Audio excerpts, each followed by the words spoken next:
नमस्ते, सत श्री अकाल, जय हिंद। मैं सुधीर अस्थाना आपको अपने चैनल ज्ञान गंगा में आमंत्रित करता हूँ। आज हम लोग आरक्षण के इतिहास पर चर्चा करेंगे। सबसे पहले आरक्षण बहुत पुराना है। समय समय पर कई आंदोलन हुए हैं, जैसे राजस्थान में गुर्जर आंदोलन, हरियाणा में जाट आंदोलन, गुजरात में पाटीदार आंदोलन। अब आरक्षण का अर्थ क्या है? आरक्षण का अर्थ है अपना स्थान सुरक्षित करना। हर व्यक्ति की इच्छा होती है अपनी जगह सुरक्षित करना, चाहे रेल के डिब्बे में सफर के लिए या किसी अस्पताल में अपनी चिकित्सा कराने के लिए या विधानसभा या लोकसभा चुनाव लड़ने की बात हो या किसी सरकारी विभाग में नौकरी पाने की। आरक्षण के शुरुआत के विभिन्न चरण रहे हैं। भारत में आरक्षण की शुरुआत 1882 में हंटर आयोग की गठन के साथ हुई थी। उस समय के विख्यात समाज सुधारक महात्मा ज्योतिराव फूले ने सभी के लिए निःशुल्क और अनिवार्य शिक्षण तथा अंग्रेज सरकार की नौकरियों में आनुपातिक आरक्षण की मांग की।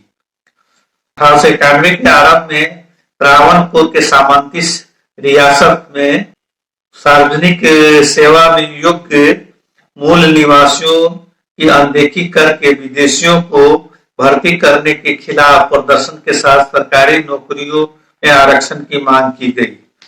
सन 1901 में महाराष्ट्र के सामंती रियासत कोल्हापुर के साहू महाराज द्वारा आरक्षण की शुरुआत की गई। यह अधिसूचना भारत में दलित वर्गों के कल्याण के लिए आरक्षण उपलब्ध कराने वाला पहला सरकारी आदेश रहा। 1908 में अंग्रेजों द्वारा बहुत सारी जातियों और समुदायों के पक्ष में प्रशासन में जिनका थोड़ा बहुत हिस्सा था के लिए आरक्षण शुरू किया गया। 1909 और 1919 में भारत सरकार अधिनियम में आरक्षण का प्रावधान किया गया। 1921 में मद्रास प्रेसिडेंसी ने जातिगत सरकारी आज्ञा पत्र जारी किया, जिसमें गैर ब्राह्मण के लिए 44%, ब्राह्मणों के लिए 16%, मुसलमानों के लिए 16%, भारतीय एंग्लो इंडियन के लिए 16% और अनुसूचित जातियों के लिए 8% आरक्षण की व्यवस्था की गई थी। सन 1935 में भारतीय राष्ट्रीय कांग्रेस ने प्रस्ताव पास कर जो पुनः समझौता कहलाता है, जिसमें दलित वर्ग के लिए अलग निर्वाचन क्षेत्र की मांग की गई थी। 1935 में ही भारत सरकार अधिनियम में आरक्षण का प्रावधान किया गया था। 1942 में डॉक्टर बी.आर. अम्बेडकर ने अनुसूचित जाति के उन्नति के समर्थन के लिए अखिल भारतीय दलित वर्ग महासंघ की स्थापना की। उन्होंने सरकारी सेवाओं और शिक्षा के क्षेत्र में अनुसूचित जातियों के लिए आरक्षण की मांग की। 1946 के कैबिनेट मिशन प्रस्ताव में अन्य कई सिफारिशों के साथ आनुपातिक प्रतिनिधित्व का प्रस्ताव किया गया था।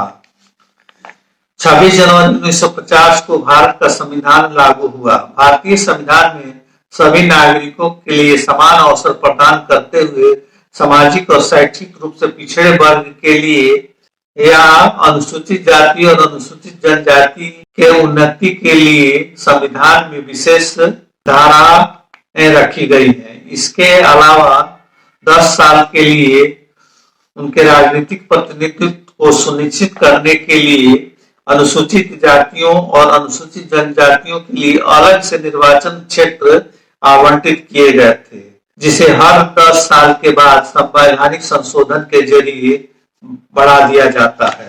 सन 1953 में सामाजिक और शैक्षिक रूप से पिछड़े वर्ग की स्थिति का मूल्यांकन करने के लिए कालेलकर आयोग का गठन किया गया था।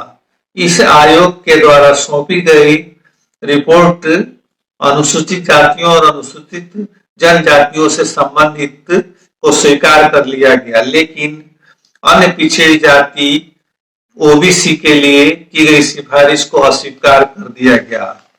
सन 1979 में सामाजिक और शैक्षिक रूप से पिछड़े वर्ग के स्थिति के मूल्यांकन करने के लिए मंडल आयोग की स्थापना की गई। इस आयोग के पास अन्य पिछड़े वर्ग के लिए कई सटीक आंकड़े थे।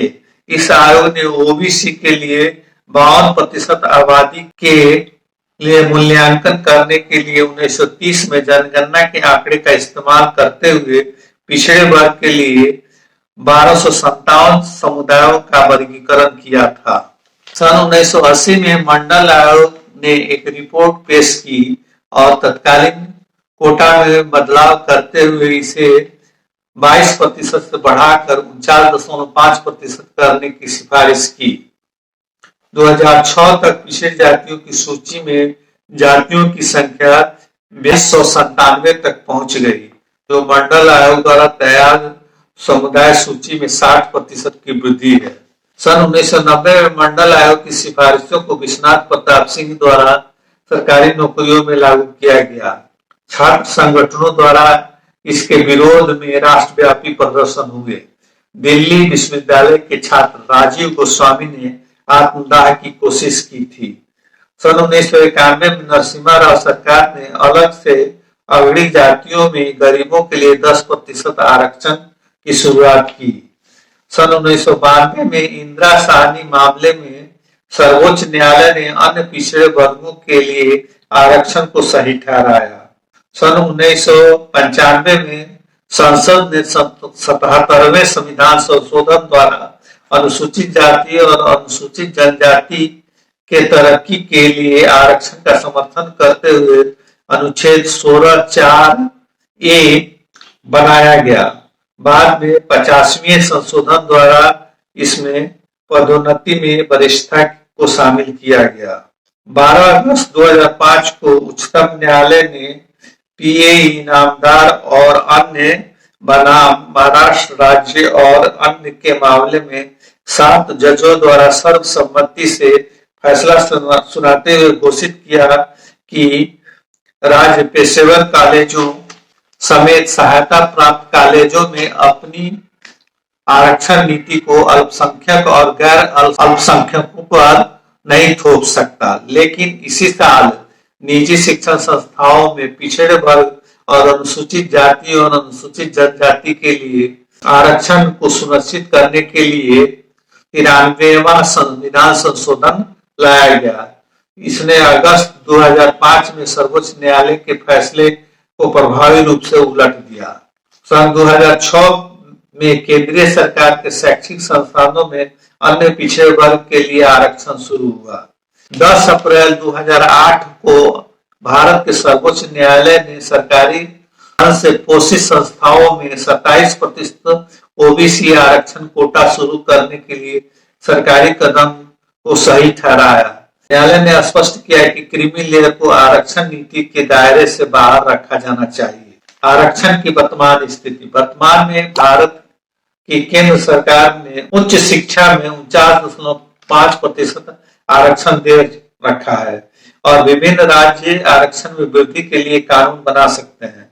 सर्वोच्च न्यायालय के फैसले के अनुसार 50% से अधिक आरक्षण नहीं दिया जा सकता है, लेकिन राजस्थान और तमिलनाडु जैसे कुछ राज्यों ने क्रमशः 68% और 87% आरक्षण का प्रस्ताव रखा है, जिसमें अगड़ी जातियों के लिए 14% आरक्षण भी शामिल है।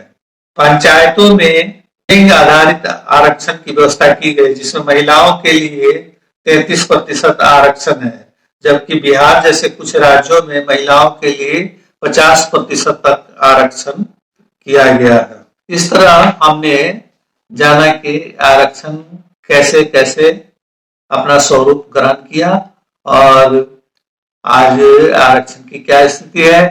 यह आरक्षण किसी के लिए अमृत बन गया है तो किसी के लिए जहर के समान है, और जिन्हें आरक्षण प्राप्त है वे इसे छोड़ना नहीं चाहते, और जो वंचित वर्ग है आरक्षण से वे क्षुब्ध हैं। हालांकि आरक्षण कुछ ही वर्षों के लिए लागू किया गया था। आज आजादी को 70 वर्ष से अधिक हो चुके हैं, फिर भी आरक्षण लागू है। लेकिन आरक्षण का जो तरीका है वह सर्वमान्य नहीं है, क्योंकि इस आरक्षण द्वारा जो पिछड़ी जाति या अनुसूचित जाति और जनजाति के लोग हैं उन्हें सरकारी नौकरियों में तो आरक्षण मिल जाता है, लेकिन इसमें मेरिट अवहेलना हो जाती है। हमने देखा है कि बिहार में 1994 में शिक्षक भर्ती के लिए बिहार पब्लिक सर्विस कमीशन के द्वारा परीक्षा ली गई और उसमें जो छात्र सवर्ण थे 80% मार्क्स लाए थे वो चयनित होने से वंचित हो गए, जबकि 60-65% मार्क्स वाले पिछड़ी जाति के लोग आरक्षण के लाभ प्राप्त करके शिक्षक बन गए और शिक्षा की स्थिति में गिरावट हुई है। और ऐसे शिक्षक भी चयनित हो गए हैं जिन्हें सही ढंग से न विज्ञान का ज्ञान है, यहाँ तक कि गणित में ठीक ढंग से पढ़ाना भी नहीं जानते हैं, वैसे लोग भी चयनित हो गए हैं। और जो आरक्षण समर्थक जो लोग हैं वे इसे और बढ़ाना चाहते हैं। वे चाहते हैं कि यह हमारा जो संख्या के अनुपात में नहीं है, हम भारत की जनसंख्या में 80% स्थान रखते हैं, इसलिए सरकारी नौकरियों में 80% तक आरक्षण होना चाहिए। अगर ऐसी ही बात है तो सरकार को सभी पद आरक्षित कर देना चाहिए और 80% को आरक्षण दे देना चाहिए और 20% केवल जो अगड़ी जाति है उनके लिए रहना चाहिए। और इसमें अगड़ी जातियों के आरक्षण में केवल अगड़ी जातियां हैं और पिछड़ी जाति और अनुसूचित जाति और जनजाति के आरक्षण में केवल उन्हीं का चयन हो, लेकिन मेरिट की अवहेलना न हो। एक क्राइटेरिया बनना चाहिए कि हाँ 80% मार्क से कम जिनको आएगा जो प्राप्त करेंगे उनका चयन नहीं होगा, तो यह एक अच्छा कदम हो सकता है।